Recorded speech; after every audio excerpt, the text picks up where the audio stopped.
Então, bom dia, pessoal. Vou gravar mais uma aula agora, né? Hoje, véspera, né, da Sexta-feira Santa, né, da Paixão e Morte de Cristo, da Páscoa, que a gente celebra, né, na cultura cristã, né? A gente vai falar sobre um tema bem leve, né, que é o tema da morte, tá?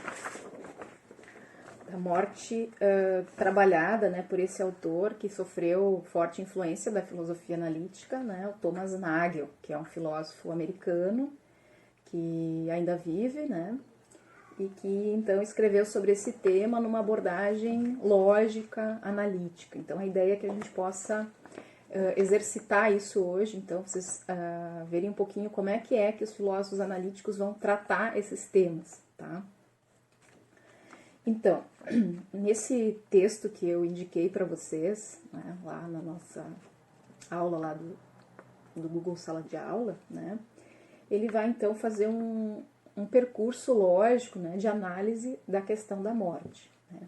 Então ele começa falando, né, que todos nós, embora todos morram, né, esse destino seja comum a todos nós, né, as crenças que a gente cultiva em relação à morte, elas não são todas concordantes, né? As pessoas acreditam, algumas que vão para o céu depois de morrer, outras que não há nada depois da morte, né?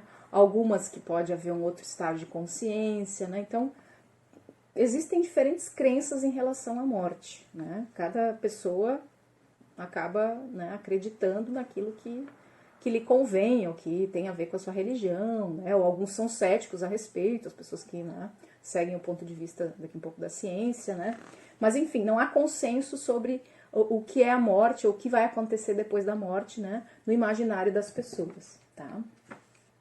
E o Thomas Nagel vai falar também da dificuldade que nós temos, gente, de pensar a nossa não existência, né? Do quanto que a gente tem dificuldade de se colocar, de se imaginar ou de experimentar a própria morte, né? Todo o nosso contato, gente, com a questão da morte, ele se dá através do contato da morte do outro, através do olhar do outro, né, gente? Ninguém consegue imaginar a própria não existência existindo. É isso um pouco que ele quer dizer, né? Aí até ele dá um exemplo ali, quando a gente imagina, né, que morreu e tal, nosso funeral, né, a gente imagina a partir da perspectiva de outras pessoas, né, daqui a pouco as pessoas que estão no nosso velório, as pessoas chorando, né, mas a gente não faz isso, ou não consegue fazer isso totalmente a partir da nossa perspectiva, né, é como se a gente não conseguisse botar o pé fora da vida para imaginar o que seria a morte, né? Então a gente tenta fazer isso a partir do olhar do outro, mas acaba sendo uma tentativa de aproximação falha, né? Limitada, né? De fato, de verdade, a gente não consegue imaginar a própria morte, né? É como se eu pedisse para vocês, pessoal, agora vocês esvaziem a mente de vocês e imaginem o nada, né? Todos vocês, fechem os olhos e imaginem o nada, né? Ninguém consegue imaginar o nada, ninguém consegue, né? Vocês imaginam alguma coisa que vocês vão dizer que é o nada, né? Sei lá, uma tela branca, uma tela preta, né? Uma tela vermelha, não sei, né? Mas a gente não consegue sair totalmente, né? E pensar o nada. Assim como a gente não consegue sair da vida e pensar na morte, né? Imaginar a morte, imaginar a não existência, né? Porque nós fazemos isso, imaginamos a morte estando vivos. Imaginamos a não existência estando existindo, né? Então, é impossível a gente, de fato, experimentar a morte, né? Nós não temos experiência alguma, nada que nos aproxime da morte, né? As vivências que a gente tem de morte, gente, são da morte do outro, tá? Então, eu coloquei aqui, né? Tentamos fazer isto desde fora, desde o olhar do outro, mas não é a mesma coisa que experimentar a própria morte ou a não existência, né? Então, dito isso, dessa dificuldade da gente imaginar a própria morte, agora então ele vai analisar dois problemas lógicos em relação à morte, né? O primeiro, existe vida após a morte, né? que é um problema comum, né, que a gente costuma se colocar quando pensa sobre a morte, né? Existe alguma coisa depois da morte, né? Tá? Bom, o que é preciso, gente, para que a gente aceite a tese, a possibilidade lógica de que haja vida após a morte, né? Vamos pensar. Para que haja vida após a morte, o que é preciso? Primeira coisa, tá, gente? É necessário que alguma coisa morra para que haja morte, né? E é necessário que alguma coisa continue viva, né? Para que haja vida. Para que haja vida após a morte, né? Tem que ter as duas coisas ao mesmo tempo. Então, algo tem que morrer e algo tem que continuar vivendo. Do contrário, eu não posso falar em vida após a morte, certo? Então, é preciso que algo morra e algo permaneça vivo, né? O que a gente costuma considerar, né, que morre numa situação como essa? O que seria esse algo que morre e o que seria esse algo que permanece vivo, né? Esse algo que morre, gente, é o corpo, né? E esse algo que permanece vivo, né, é a mente, a alma, se quiserem, o espírito, né? Então, primeira condição, gente, para que nós aceitemos, do ponto de vista lógico, que haja vida após a morte, é preciso que mente e corpo sejam coisas separadas, independentes, para que eu possa aceitar que uma coisa morre e a outra continua ativa, continua viva, tá? Que é a crença que a gente tem muitas vezes, né? De que a alma pode continuar vivendo, de que o espírito permanece, né? E tudo mais, tá? Então, é preciso, gente, aceitar a tese dualista, de que mente e corpo são coisas separadas, são coisas distintas, tá? Do contrário, eu não posso aceitar a ideia de que existe vida após a morte, tá? Bom, então, vida após a morte só é possível se aceitamos a tese dualista, de que somos constituídos por corpo e mente, ou alma, ou espírito, tá? Acontece que, né, gente, vamos pensar, nós temos razão, né, dados concretos que fundamentem essa ideia de que pode haver uma alma, uma mente separada do corpo, de que possa ser preservada alguma atividade mental depois que o corpo morre. Nós temos algum registro concreto, dados na ciência, né, de pessoas que continuaram, né, o cérebro continuou funcionando depois que o corpo morreu, né? Me parece que não, né? Essa é a posição do autor. Diz, olha, na nossa observação habitual, os dados concretos, os fatos que nós temos, nos dizem que não temos razão para acreditar que seja possível, né, atividade mental independente do corpo. O que nós temos aqui, quando o corpo morre, toda atividade mental morre junto, né? Nada permanece, nada continua ali, né, em atividade, tá? Então, ele coloca, dados concretos mostram que a vida consciente depende do sistema nervoso. Logo, a observação nos diz que não é possível, não há razão para acreditar em vida após a morte. Então, com base em dados concretos, né, gente, nós não temos razão para acreditar em vida após a morte.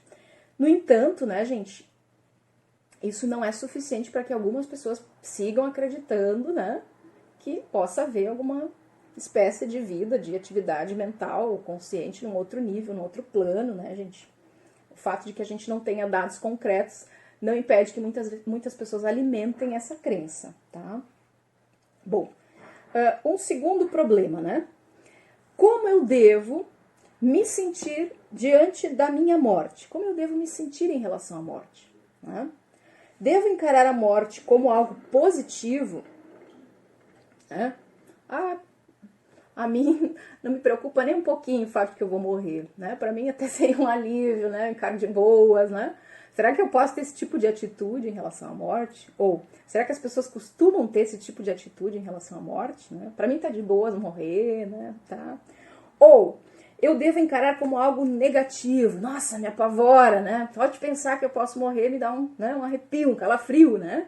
Me parece que muitas das pessoas vão se encaixar nessa segunda descrição, né, de encarar a morte como uma coisa negativa, né? Ou eu devo, né, a gente encarar a morte com neutralidade, com indiferença. Olha, para mim mim tanto faz, né?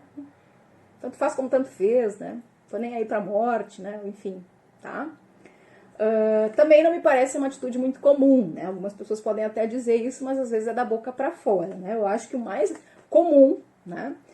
O mais habitual é a gente temer a morte, né? A gente considerar que a morte é uma coisa que é ruim, que nos causa medo, que nos atemoriza, né? Tá? Pelo menos eu morro de medo de morrer, tá, gente?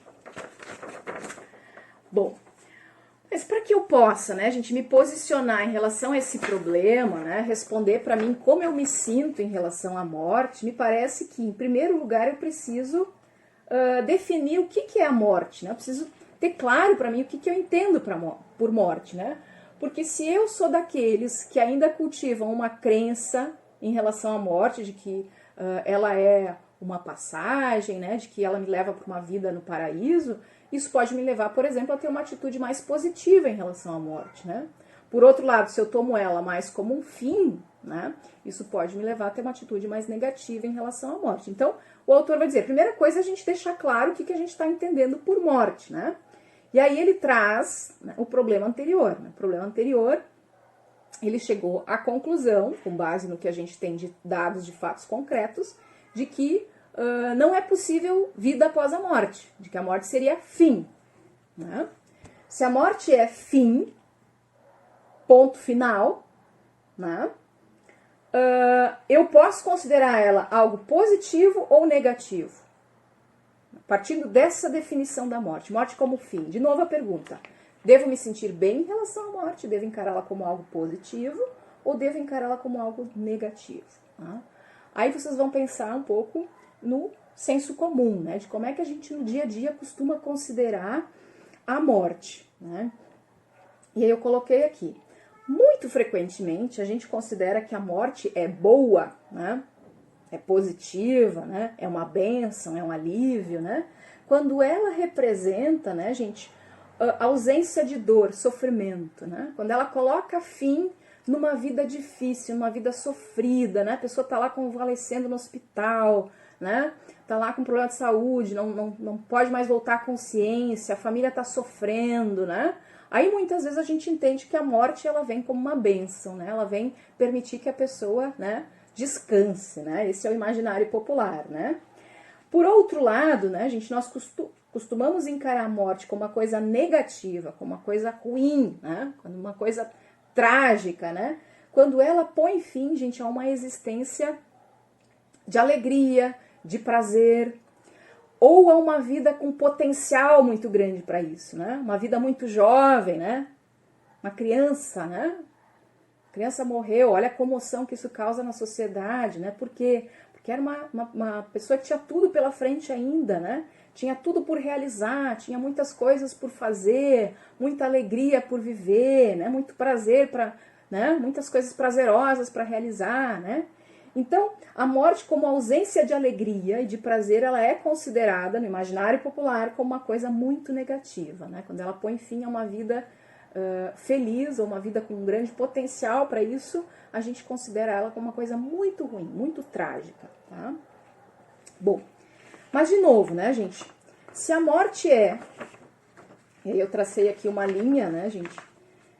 Imaginem que essa é a linha da vida, né, gente? Se a morte é apenas esse ponto final no fim da vida, o momento em que tudo termina, o momento em que a chavezinha vira, turn off, né? Será que eu posso dizer, gente, que ela, sendo apenas esse momento, né, esse ponto final, né, esse turn off, né? Eu posso dizer que ela é positiva ou negativa, gente? Esse ponto aqui, né? Será que cabe eu dizer se isso é bom ou se isso é ruim?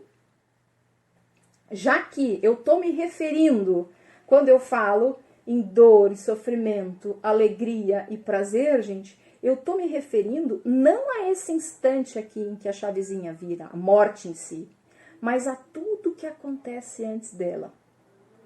Né? Eu não estou falando exatamente da morte, eu estou falando da pessoa em vida, né? Tá?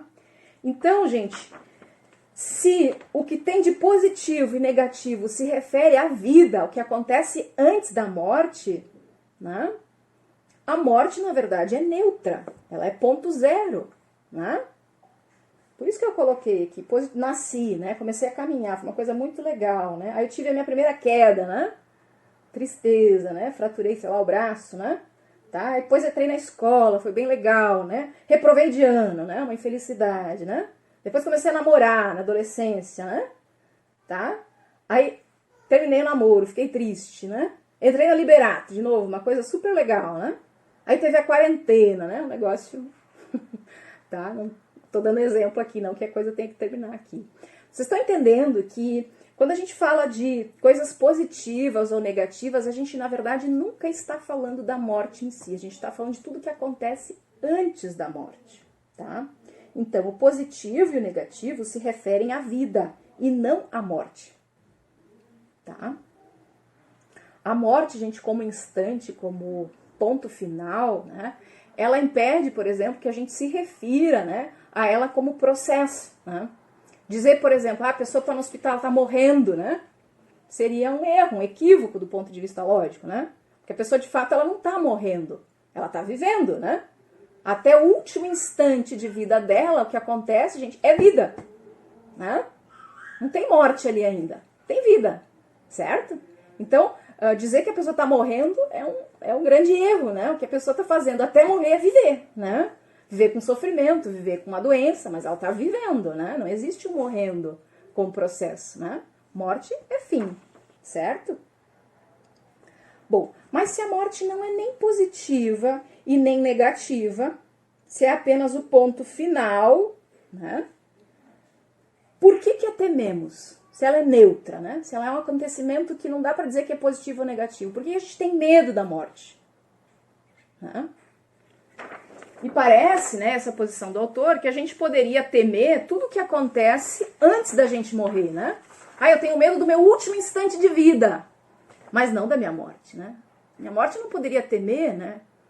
Tem uma frase, né, acho que é de um filósofo epicurista ou estoicista que diz, olha, não tem por que a gente temer a morte, porque onde ela está, a gente não tá, né? Ou seja, quando eu morrer, eu não tô mais lá, entendeu? Né? Ou eu tô ou tá a morte. As duas coisas não coexistem. Então não há por que temer a morte. Eu não vou me encontrar com ela, né? Tá? De novo, nessa perspectiva, tá, gente? Aqui de novo a linha da vida, né? Então, a morte seria esse ponto aqui. Por que nós tememos, né, esse instante aqui, desse turn off, ou esse momento em que nós não existimos? Isso que está do outro lado aqui, né? Para além da morte. Por que nós tememos isso, né, gente? Se eu perguntasse a vocês, vocês poderiam me dizer, olha, professora, porque o que está lá é algo desconhecido, né? Porque nós não sabemos, né, o que acontece conosco, né, depois que a gente morre, né? Concordam? Essa poderia ser uma resposta de muitos de vocês, né? Nós nunca morremos, nós não sabemos o que acontece, né? Certo? Agora, eu pergunto a vocês, se após a morte, se a morte é ponto final, né? Se após a morte o que nós temos é uma condição de não existência, não existimos, será que eu posso falar que aqui está o desconhecido? Se nós não existimos depois da morte, gente, não tem conhecido, não tem desconhecido, não tem pouco conhecido, não tem nada depois da morte. Certo? Então não há porquê, não há razão alguma, né, para nós temermos essa condição. Certo? Porque não tem consciência aqui. Nós simplesmente não existimos. De novo, nós não nos encontramos com a morte. Certo? E outra, né? Isso que o autor vai colocar, né? Já houve um tempo na nossa vida em que nós éramos não existência, em que nós não existíamos, né? Esse instante era antes do nosso nascimento, certo? Antes de nascermos, nós não existíamos, nós éramos não existência, tá? E aí eu pergunto para vocês, alguém de vocês tem medo, né, de pensar o que era a vida antes de vocês nascerem? Nossa, não posso nem lembrar, né? Antes da minha mãe grávida, onde é que eu tava, me apavoro, né? Me dá uma palpitação, eu fico ansioso, né? Morro de medo. Alguém fica apavorado em pensar a sua condição não existente antes de nascer? Não, né? É uma situação que não nos causa medo algum, né? Então, por que que a não existência depois da morte nos causaria medo, né, gente? Se é algo que nós já fomos não existência, né, gente? Voltaremos a ser em algum momento, né? Por que o medo, certo? Então, nós tememos deixar de existir, né, aqui, mas nos esquecemos que já houve um tempo em que não existíamos, né, antes de nascermos, né? E pensar nisso não nos causa medo. Aqui não parece que não tem medo, aqui tem medo, né? Logo, a conclusão do autor, gente, é que o medo da morte como fim, se a gente tem a morte como fim, como não existência, né, depois da morte, o medo da morte é completamente ilógico. Não há razão alguma, razão lógica nenhuma para nós temermos a morte, né? Só faz sentido a gente ter medo da morte, a gente alimentar algum tipo, né, de pavor em relação a isso, se nós voltarmos ao problema 1 lá, que ele discutiu, e nós entendermos que a vida não é fim, que ela pode ser, que a morte não é fim, que ela pode ser uma passagem, uma transformação, né? Apenas se eu tomar a morte como uma... apenas se eu tomar para mim, se eu acreditar para mim que haja algum tipo de vida após a morte, aí eu posso temê-la. Porque daí sim há um desconhecido aqui. Aí eu não sei que vida é essa que vai ter depois da morte. Eu não sei que condição eu vou ter depois da morte, tá? Então, como ele não chegou a essa conclusão, para ele está muito claro que não pode haver vida após a morte, então, para ele é completamente ilógico nós temermos a morte, tá? Certo? Bom, dito isso, né, gente, então todos vocês agora estão confortáveis com a questão da morte, ninguém mais vai ter medo da morte agora, resolvido, a gente sai dessa aula leve, né, porque resolvido, logicamente, né, análise da linguagem, uma abordagem analítica ao tema da morte nos liberta de qualquer medo em relação a ela, é isso? Né? Só que não, né, gente, tá? Então, dizer tudo isso, né, gente, parece insuficiente, né, para nos libertar, grande maioria de nós, que alimenta medo da morte, né? Tá? Certo? Todos nós continuamos, apesar disso, a ter medo da morte, certo? Então isso nos leva um pouco, né, a gente a pensar por que disso, né?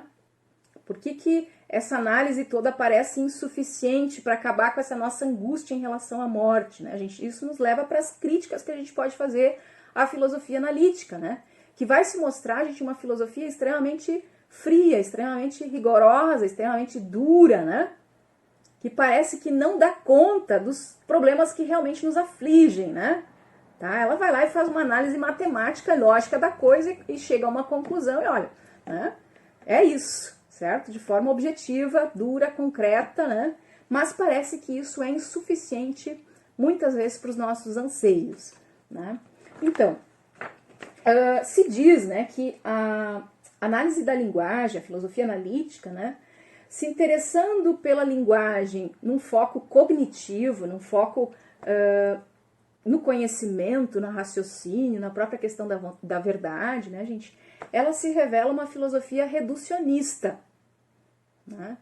Ela está preocupada apenas em esclarecer se aquilo pode ser verdadeiro ou não, se aquilo é válido do ponto de vista lógico, se aquilo leva a algum tipo de conhecimento, se aquilo expressa um raciocínio logicamente válido, né? Então ela se revela uma filosofia extremamente dura e fria, reducionista, tá? Certo? Ela busca apenas a verdade. Quando a filosofia, muitas vezes, gente, ela se mostra não como um discurso verdadeiro, não como um discurso que pretenda aprender a verdade, né? Aprender no sentido de segurar a verdade, né? Mas um discurso provocativo, né, gente? Um discurso sugestivo, um discurso interessante, um discurso que nos faça pensar, né? E não necessariamente um discurso que nos leve a uma conclusão lógica, né? Tá? Essa é uma crítica que se faz aos analíticos. Certo? Tá? E aqui vocês podem lembrar, gente, de inúmeras frases de filósofos que vocês tenham lido, que tenham feito vocês pensar, e que se a gente analisar do ponto de vista lógico, realmente não faz sentido, né? O Nietzsche, nesse sentido, é um prato cheio, tá, gente? Mas eu cito aqui um outro filósofo que tem uma frase que eu gosto muito, né, que é o Montaigne, né, que é um filósofo ali moderno, né? Ele diz o seguinte: filosofar é aprender a morrer, né? Olha que frase interessante, que frase provocativa, que frase que nos faz pensar, né? A mim me faz pensar uma série de coisas, né?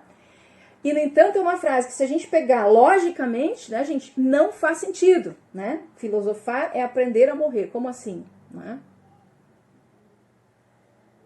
A gente aprende a morrer, né? Certo? De novo, o que é morte aqui? A gente poderia desconstruir rapidamente essa afirmação se nós pegássemos do ponto de vista lógico. Né? Não faz sentido nenhum, tá? Agora, do ponto de vista da filosofia como discurso que nos faz buscar uma interpretação, né? Refletir, né? Pensar sobre o sentido que isso pode ter, os vários sentidos, não um único sentido, não isso como um discurso verdadeiro, literal, né? Mas como algo que reverbera nosso pensamento, nosso coração, nos faz pensar, né? Nos faz refletir, nos faz sentir, né? Essa frase ela tem múltiplos significados, né, gente? E provoca em nós muitas reflexões, muitos pensamentos, muitos sentimentos, né? Tá? Então, para os analíticos, é como se a filosofia ela ficasse reduzida a um método científico de buscar a verdade dos discursos, né? De buscar dizer se eles são válidos ou não do ponto de vista lógico. E aí a gente meio que iguala a filosofia, gente, às outras ciências, né? Nisso de ser rigorosa, né? De ser objetiva, né? De ser metódica, né? De buscar a verdade, né? De buscar a questão lógica, né? Tá? E aí, qual é o diferencial da filosofia se ela se coloca, né, nesses termos, certo? Uma outra questão, né, gente? A linguagem lógica, a linguagem que os analíticos pretendem atingir e tomar como verdadeira, como a única válida, né? Ela é muito diferente da linguagem que a gente usa no nosso dia a dia, da linguagem ordinária, né?